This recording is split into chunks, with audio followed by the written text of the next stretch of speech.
One facet that is true of all people all the time, everywhere, in every condition. True of people when they join together in corporations or as individuals, and true of governments all around the world.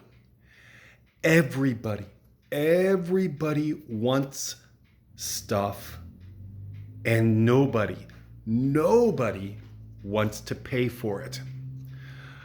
It's been raining in my neighborhood, in my area for the last few days. Needed that rain, so that's a good thing.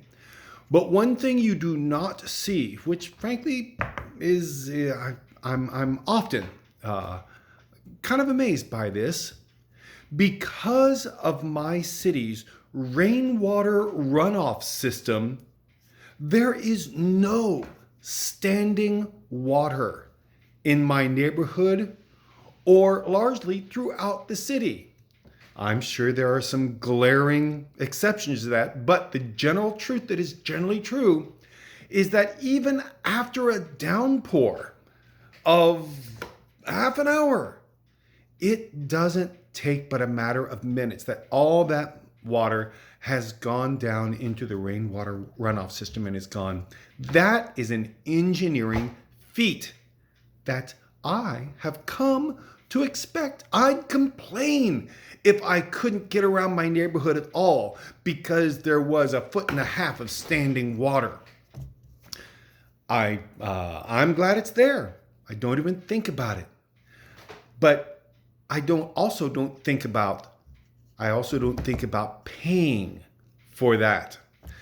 The sewer system is something we might take for granted. Use it all the time for our gray water and for our sewage.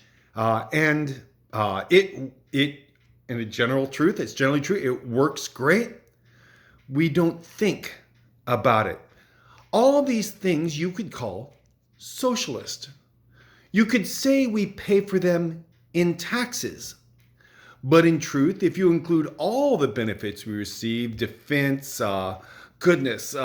electrical standards that put red tape on contractors, all the government requirements for different products that have to be there, all these things are to that extent socialist because they're being paid for by all of us together. But the trick is, of course, they're not being paid for. Instead, they're being paid, so to speak, by debt. Now, I'm older than I once was, but when I was about 14 years old, my father sat me down and said, "Oh, Bob, this country's in a terrible, terrible way. The national debt is just destroying us, and it won't be very long at all, just a matter of years before we're on our knees because of our national debt." Well, let me see. That has been 48 years ago. And still the sovereign debt of this country has not brought us to our knees. And still, there are people saying the exact same thing. The question is, how much sovereign debt is appropriate for a country with our GDP? I don't know. And apparently no one else does either, because some say it's going to kill us in 6 months, and then 6 months goes by and 50 years go by, and it doesn't seem to make a whole lot of difference. But that is how all these services are being funded. They're being funded by debt. So everybody wants benefits. Everybody wants stuff. But none of us would rather pay for it. And that's where taxes come in. Taxes, Newt Gingrich, the man who, in my opinion, started it all within the Republican Party, started the downfall of the Republican Party to go from a party that actually had a conservative mindset and philosophy that they wanted to pursue into a party that figured out if you stand for nothing, then no one can hold you accountable for anything. And so you go into the culture wars, because then all you have to do is complain. All you have to do is complain. Oh, it's just terrible, this and that and this and that and that. But you don't have to do anything, because again, if you do anything, you set yourself up for target practice. So the Republican Party has decided not to be a party of anything, to stand for anything. They do not care about abortion. Even if they get Roe versus Wade overturned, it will not stop abortion. People will go to other states, get abortion, and poverty will greatly increase, which means the demand for abortion will just grow and grow. But taxes are not bad. Taxes are necessary.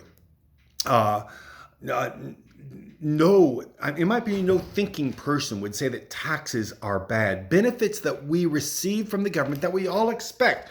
I did everything by myself, pulled myself up from my own bootstraps, and I just did it myself. Well, then please only drive on the roads you construct.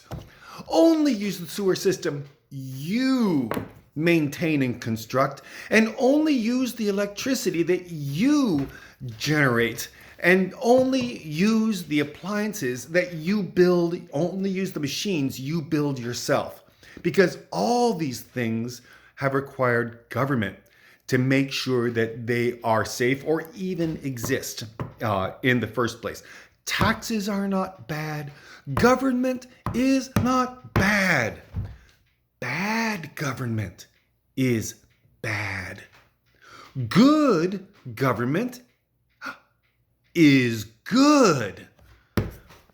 This is obvious stuff. And now this is an amazing thing. This is something that we should not take for granted, because it's really remarkable. Historically speaking, we get to choose what kind of government we want. That is unheard of historically. Historically and in most of the world. You get up in the morning and you get whatever kind of government that your dictator says you get. You had better not get up in the morning and say, I don't like this kind of government. I think it needs to do this instead. That will not be the start of a wonderful life for you in China or in Russia. You can do a long term as a political prisoner in most countries around the world. But we have a remarkable thing in this country. We are asked, we are begged, we are pleaded, please become involved in government. Tell us what you think. Write us and let us know. And if you write a letter, someone important actually reads that sucker. And it can make a difference. Bad government is bad. Good government is good. This, in my opinion, any thinking person would agree with this. Paul, Jesus, they both paid taxes. They both said that governments were ordained by God. These are things that we can work and we can make better.